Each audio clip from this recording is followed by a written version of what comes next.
These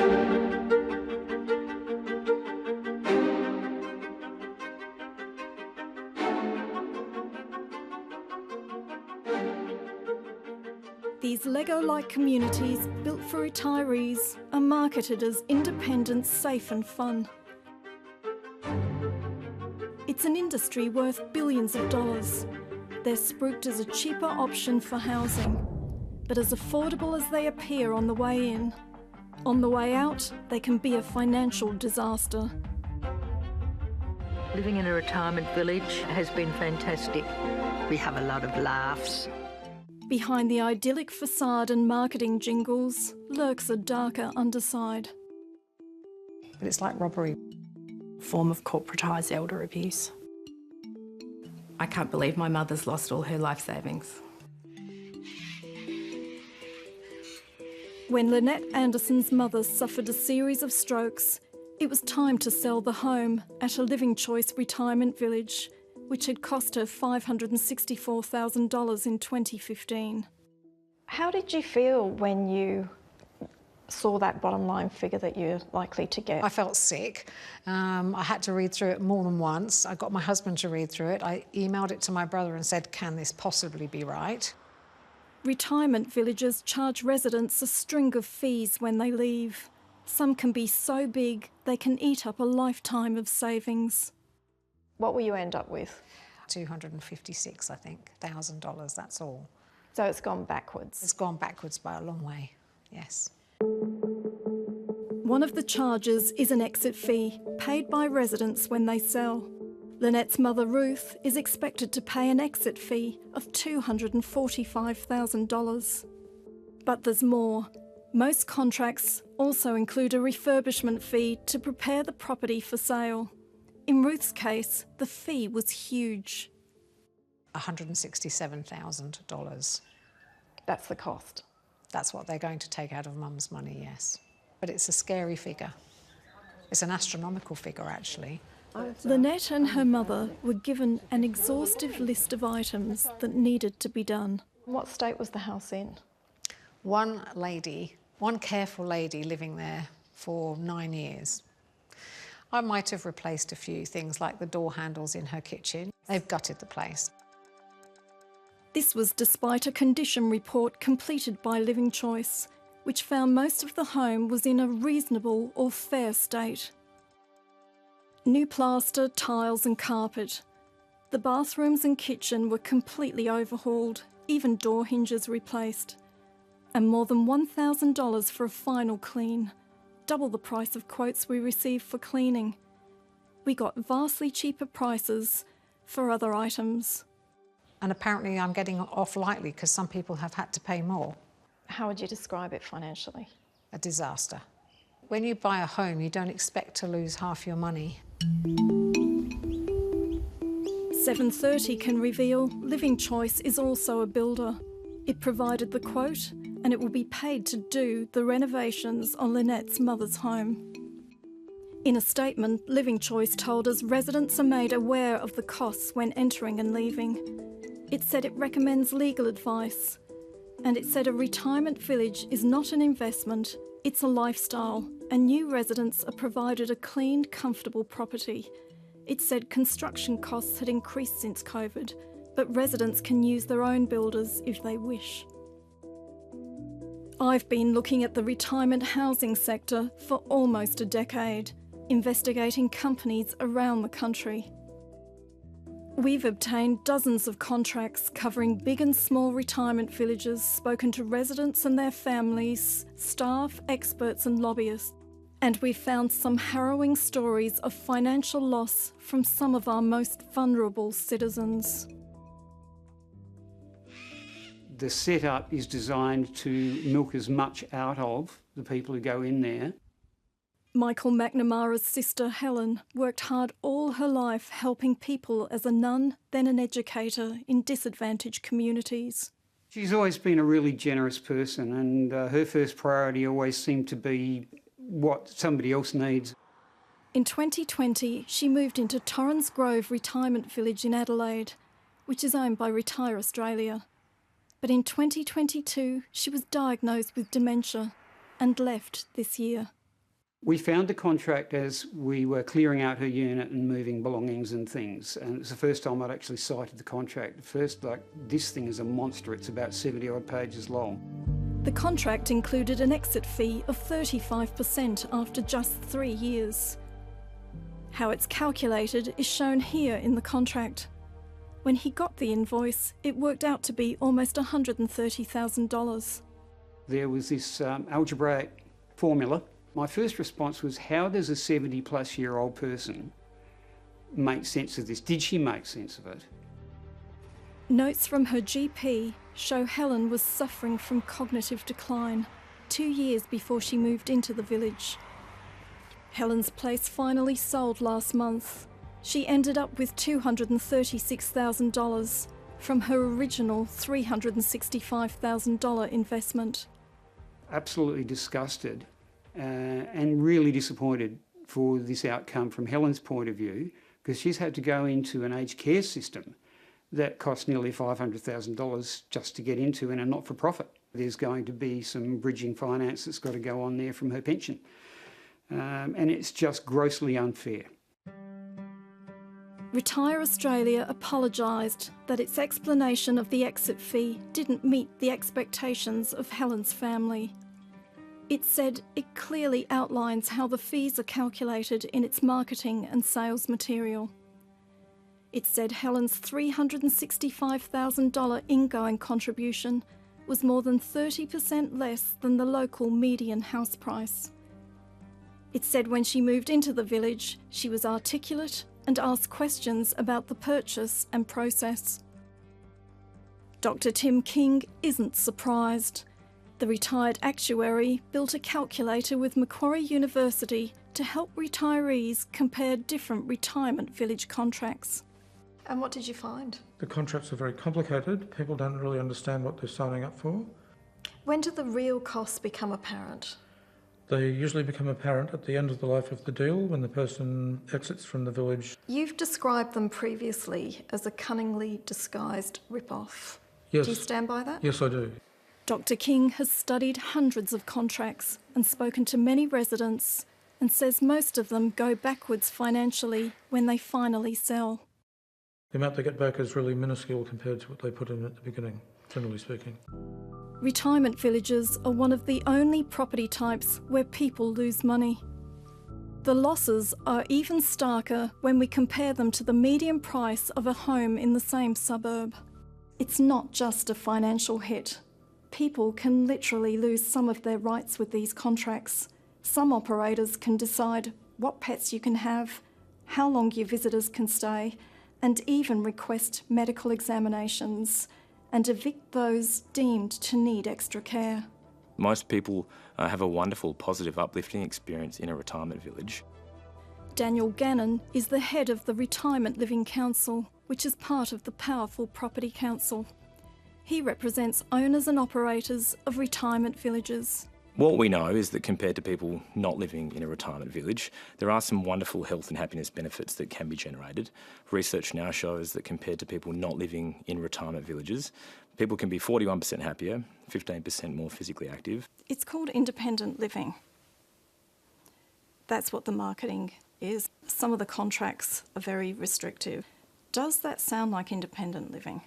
Well, it is independent living because people are looking for a particular lifestyle. They're not purchasing an investment property, they're buying a lifestyle with all sorts of social activities, events and engagements that are keeping people healthier and happier for longer.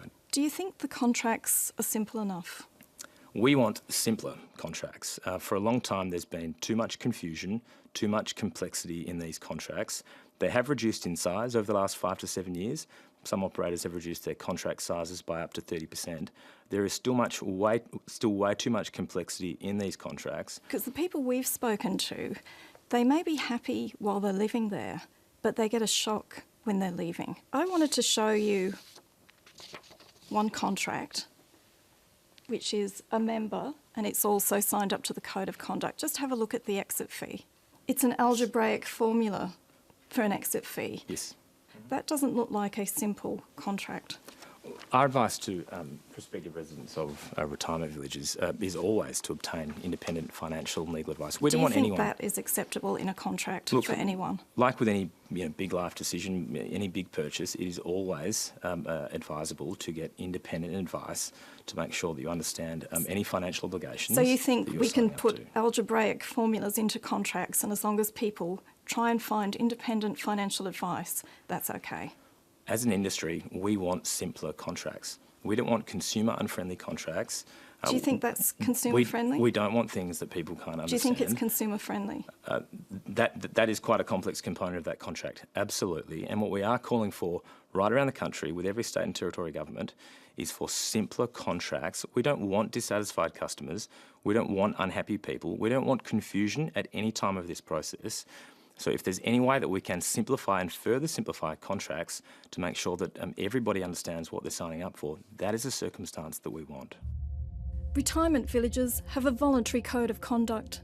It's designed to create high standards among operators. Only 1/3 of retirement villages in Australia right now are signatories to the code of conduct. That is too low. We want 100%. We want every retirement village to be signatory to that code because that is our commitment to high why is it standards. taking so long if it's been in operation for 4.5 years? You're the peak body. What's going wrong?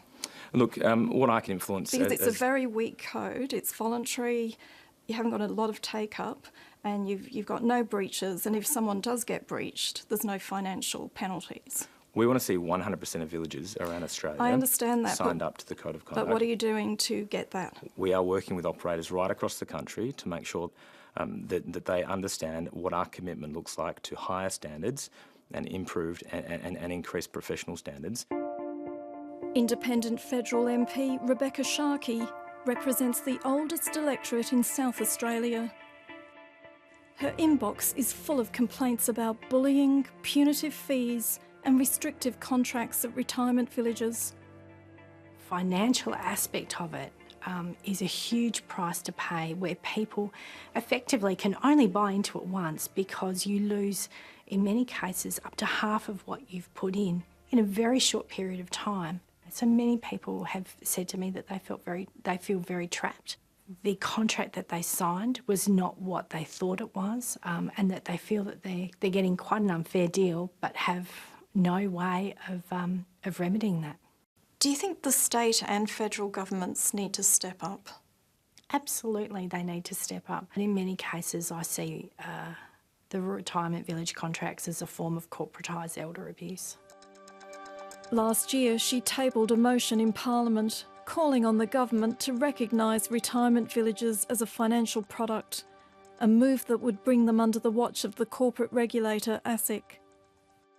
You think you're buying a property, but you're not. You're just getting a right to occupy. So that's why I think if we had at least some ASIC protections, if we had the Federal Assistant Treasurer looking at this deeply, the Parliament looking at this deeply, I think we would be able to ensure that we had a fairer deal between the resident and the retirement village corporations.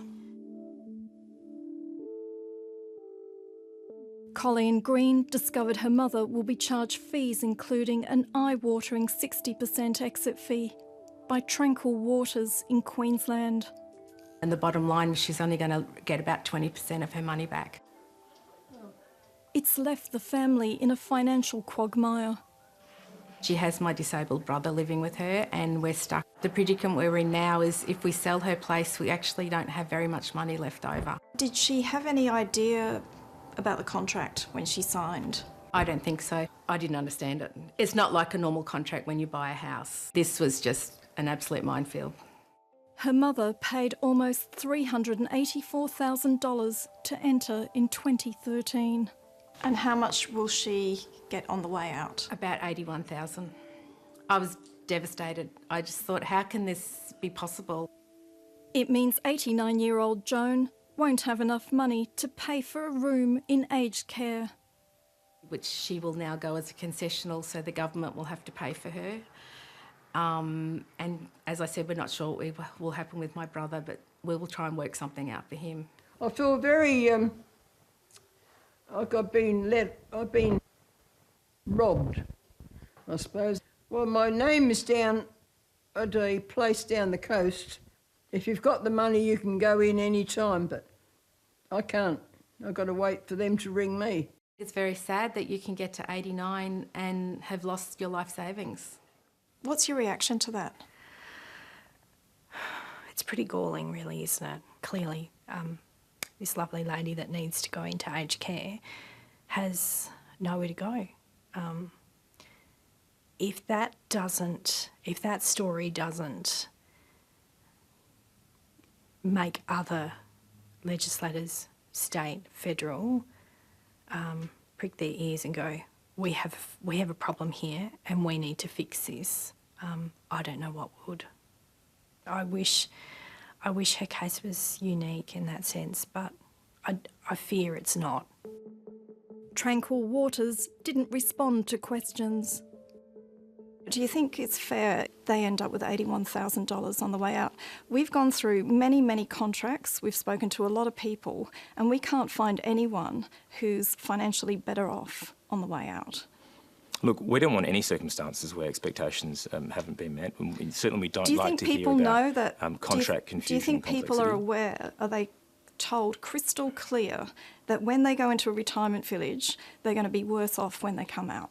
Look, a home in a retirement village is not an investment property. It's not a vehicle to build personal wealth. Okay, so it is a very different model. We both agree with that, but why is it in your literature and in your messages to government about affordable living, you're saying these are affordable because they're 43% cheaper than a similar like house? There are various financial and contractual options. But you're not talking about that. You're talking about it's affordable living. Well, we do talk about it. We certainly talk to governments about it. There's a lot of contract options for residents. Some people prefer to pay more going in and less going out. We have spoken to a lot of people, residents, auditors, experts, academics, politicians, and they're saying that there are systemic issues with retirement villages and that things need to change so that residents are properly looked after. Look, there are no systemic issues across this sector. We do know that there are some residents whose expectations have not been met after they've lived in a retirement village. But there is a lot of regulation. The elderly people are just being sucked in. And I think it's very sad that our society lets this happen. This poor old mum's got nothing. Anyway. How can people do this to our elderly people?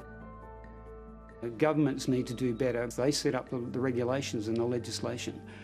And the companies are saying, we're playing by the rules. And I really hope that this provokes some really active discussion and some real movement and change in this industry for the betterment of our aged population.